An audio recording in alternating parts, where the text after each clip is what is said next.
A cada ano são relatados 1 milhão de avistamentos ufológicos. A maioria pode ser esclarecida, mas 5% permanecem sem explicação.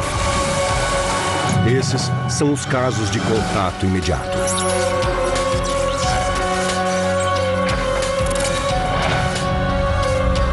Contatos imediatos.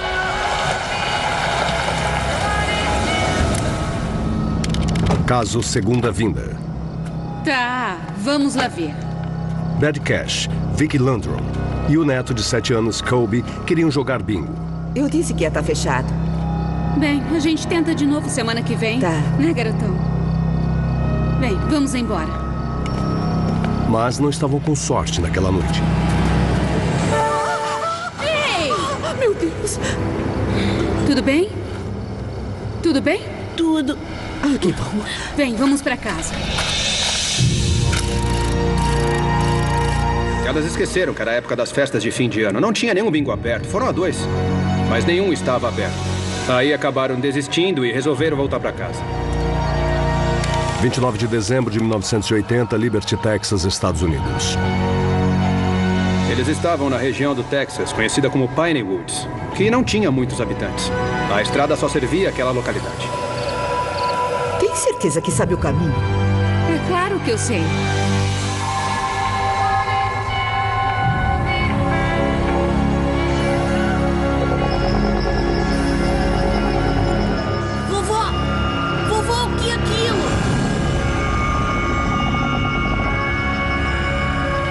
Eu não sei, querido. Eles estavam no carro quando avistaram um objeto brilhante ao longe, descendo, pairando sobre as árvores. Não dava para saber o que era, só dava para ver que era bem brilhante. É só um avião pousando.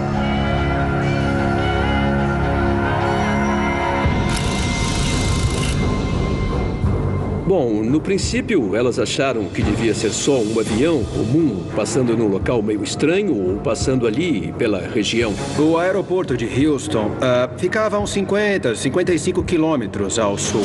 E também tinha bases militares e outras instalações relativamente perto dali. Eles continuaram seguindo pela estrada escura. Durante mais de 1 hora, o objeto não saiu do campo de visão deles. Betty, não é um avião. Conforme foram se aproximando, viram que não tinha como ser um avião. Parecia uma aeronave em forma de losango pairando sobre a estrada. Meu Deus. Para o carro! O mais estranho é que tinha uns raios saindo da parte de baixo do objeto. O carro estava a uns 40 metros, mais ou menos nesse momento. Ela ainda tentou voltar. Vai, Betty, vamos sair daqui. Eu estou tentando, não quer pegar. Elas começaram a achar que os raios podiam estar interferindo na parte elétrica do carro, porque não estava querendo pegar. Tenta de novo. Estou tentando. Esse é um dos casos em que as testemunhas tentaram fugir, mas não conseguiram. O carro ficou parado na estrada e o OVNI não saía dali. Estavam num beco sem saída. Vai logo! O motor do carro não funcionou de jeito nenhum e os 3 passageiros não puderam sair dali. Com certeza, isso é bem comum nos casos de contato imediato no estudo da ufologia. Parece que se forma um campo elétrico que causa interferência nos veículos. Parece que carros, caminhões e outros veículos são afetados por uma espécie de campo magnético gerado pelo OVNI. Em alguns casos, as testemunhas também acreditam que tenham sido escolhidas dentre uma multidão de pessoas por algum motivo. Espera, Betty. Espera um pouco. Como muitos texanos da época e de hoje, Vicky Landrum era muito religiosa, uma cristã devota. Parece que tá tudo bem. Acha que é seguro? Eu acho. Acho que é seguro. Era uma situação tão dramática que ela achou que poderia ser a segunda vinda de Cristo.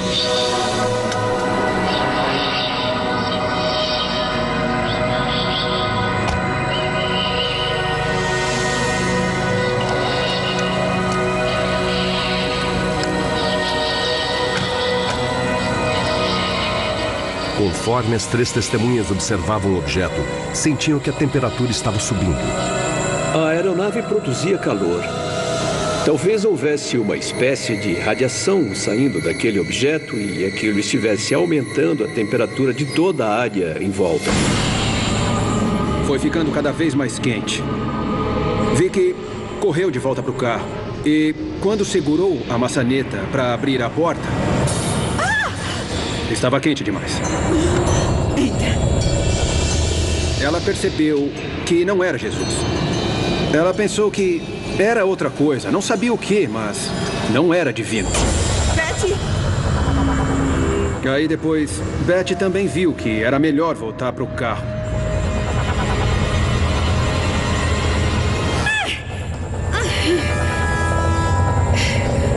Que calor aqui! Estava tão quente dentro do carro que parecia até um forno.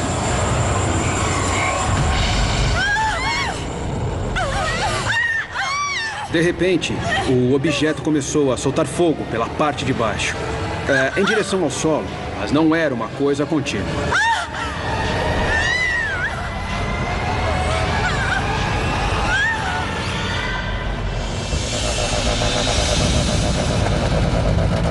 Tá tudo bem. Tudo bem, tudo bem. Tá tudo bem. E de repente, o objeto começou a subir de novo, ainda soltando fogo, e foi se afastando bem devagar. Depois que o objeto foi embora, o motor do carro voltou a funcionar. Vicky se apoiou no painel, mas teve que tirar a mão rápido porque estava muito quente. Ela queimou a mão e acabou ficando uma marca no vinil, mostrando como estava quente. Ai, não, tô voltando. As testemunhas disseram que quando o objeto foi embora, viram várias aeronaves grandes que o acompanhavam, talvez escoltando o objeto. Pareciam ser vários helicópteros voando juntos. Pareciam que estavam acompanhando o OVNI, que estavam o escoltando, conforme ele ia se afastando, como se fosse, sei lá, parte de uma comitiva. Aquela era uma operação militar, talvez uma operação secreta, uma ação confidencial, mas que as 3 testemunhas tinham visto, por acaso, naquela área rural do Texas. Havia registros de algum objeto daquele tipo desenvolvido pelos Estados Unidos? A resposta é não, não existia aeronave em forma de losango. Então por que pensar que era um teste secreto do governo? Não sei o que tá acontecendo, Betty. Vamos embora daqui.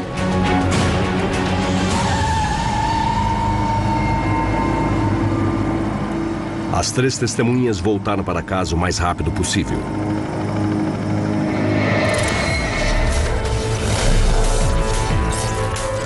Mas o episódio provocou consequências a longo prazo. 4 dias depois do incidente, Betty Cash foi hospitalizada com queimaduras de 2º grau, forte enjoo e queda de cabelo. Vicky e Colby apresentaram sintomas parecidos, o que levou os especialistas a concluir que tinham sido expostos à radiação. Pesquisadores analisaram a marca no painel.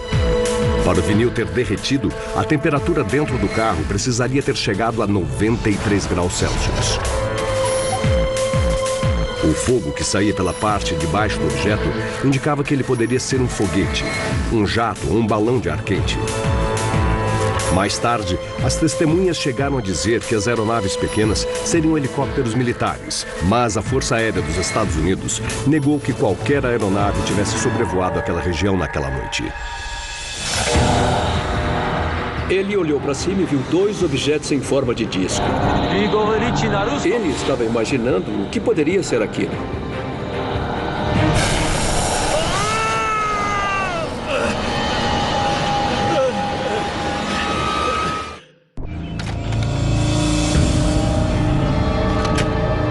Bom dia, Sr. Michalak. Começando cedo hoje? Pois é. Quero encontrar umas bem boas. Peixe ou pássaro? Pedras. Caso Rocha do Espaço. Stephen Michalak foi passar o fim de semana no Whites Hill Provincial Park. A região é famosa por seus depósitos minerais. Stephen saiu para procurar quartzo, que muitas vezes é associado à prata.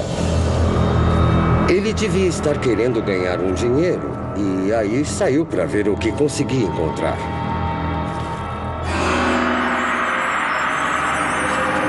20 de maio de 1967, Lago Falcon.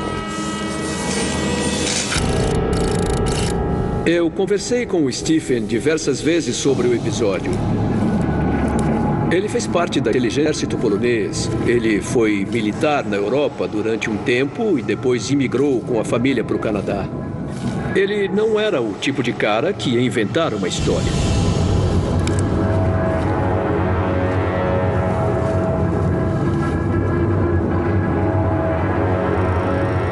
Stephen contou que era um típico dia de primavera, bem claro, o sol estava brilhando. E aí, de repente, os pássaros começaram a voar, a grasnar. Ficaram muito agitados. Ele achou que podia ser um urso que estava por ali, porque umas pessoas já tinham visto uns pela região.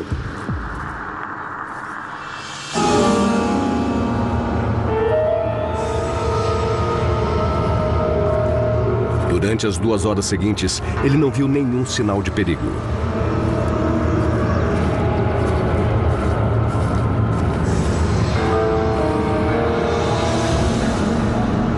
Michalak chegou ao local de garimpo e começou a trabalhar.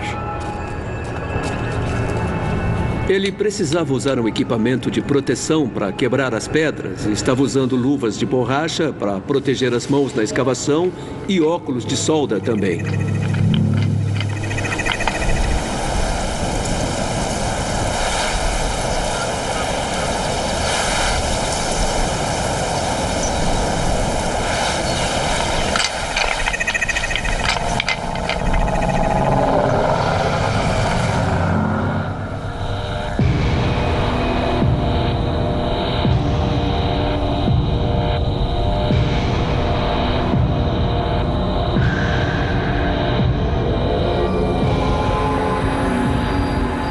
Ele olhou para cima e viu 2 objetos em forma de disco no céu a uma certa distância.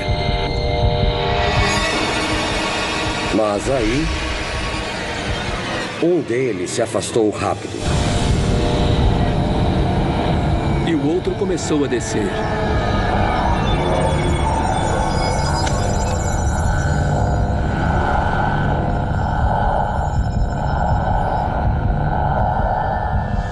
O objeto estava a menos de 50 metros dele.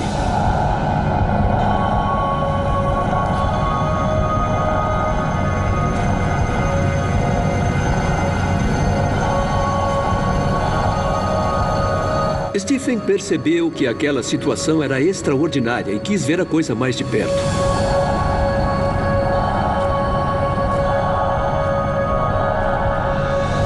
Estava bem claro, muito claro mesmo, que só podia ser uma espécie de aeronave.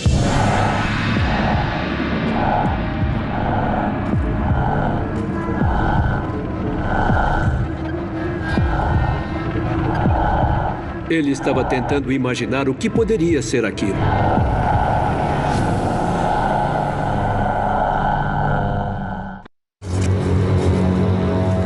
Stephen Michalak foi para a floresta procurar pedras preciosas. Mas acabou se deparando com algo muito mais raro.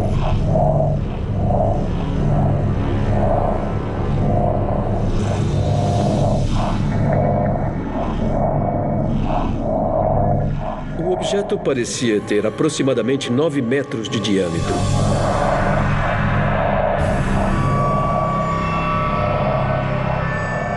Para uma pessoa que vê um objeto desse tipo tão perto assim em plena luz do dia, é impressionante. No momento, parecia que não tinha motivo para ele se preocupar com sua segurança. Michalak tinha trabalhado como agente de inteligência do exército polonês e já tinha visto coisas que faria muita gente ficar apavorada. Como militar reformado, ele tinha certeza de que aquilo deveria ter uma explicação plausível. Podia ser uma arma secreta dos Estados Unidos com defeito. Oi! Ele tentou se comunicar com alguém que estivesse dentro da nave. Americanos, podem sair! Posso ajudar vocês a consertar a aeronave que está quebrada. Mas não obteve nenhuma resposta. Aí ele pensou que talvez a nave podia não ser dos Estados Unidos, podia ser da Rússia ou de algum outro país. E já que ele era poliglota, começou a tentar se comunicar em várias línguas.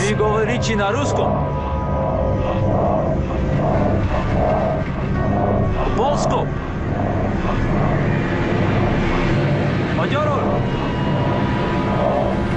Mas acontece que ninguém dava uma resposta dentro daquela nave. Ele tinha treinamento militar e começou a registrar cada detalhe. Aí ele pegou um bloco de papel que tinha levado com ele e começou a desenhar o objeto.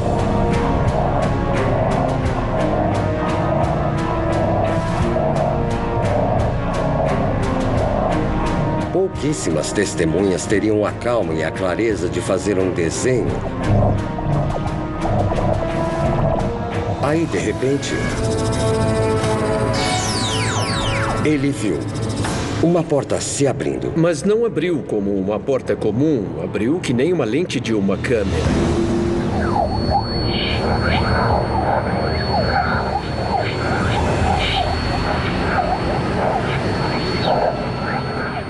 Então ele começou a ouvir umas vozes vindo do interior do objeto. Não dava para entender o que as vozes estavam dizendo. E isso deve ter deixado ele mais curioso ainda.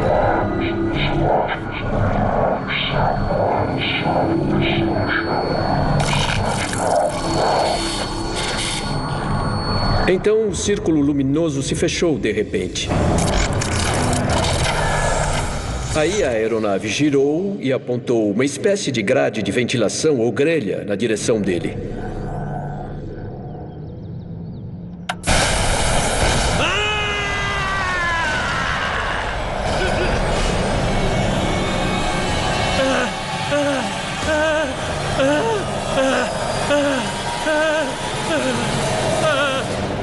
A agulha da bússola estava enlouquecida, talvez devido a algum tipo de efeito residual magnético provocado pela proximidade do objeto.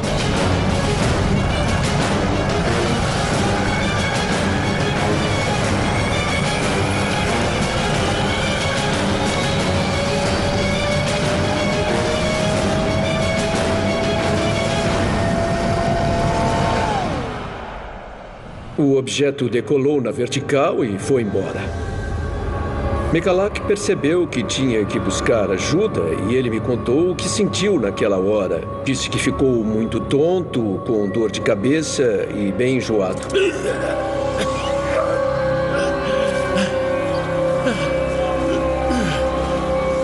Ele estava sentindo uma dor muito forte no torso.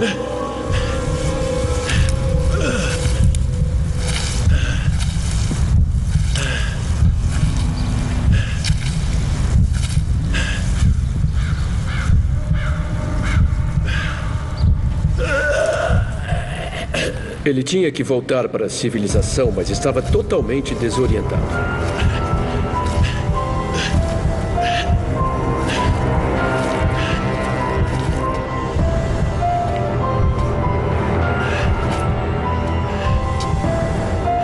Senhor Michalak? Senhor Michalak?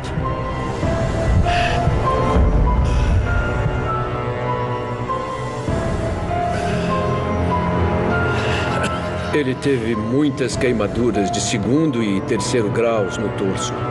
As marcas vermelhas correspondiam quase exatamente com a tal grade de ventilação.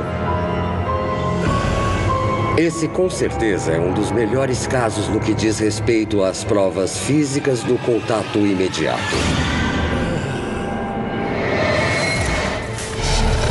Michalak foi levado para o hospital. As queimaduras cobriram uma área de 20 centímetros de largura. Ele sentia cansaço, fortes dores de cabeça e enjoo. Sintomas clássicos de exposição prolongada à radiação. Devido a questões de segurança pública, a Força Aérea do Canadá investigou o caso. eles descobriram um círculo de grama queimada de 4,5 metros de diâmetro no local em que Michalak diz ter visto o objeto. Uma análise mais apurada revelou a presença de radiação apenas dentro do círculo, mas em nenhum outro ponto próximo. Mais tarde, um radiologista examinou Michalak e as roupas que ele estava usando, mas não encontrou qualquer sinal de radiação.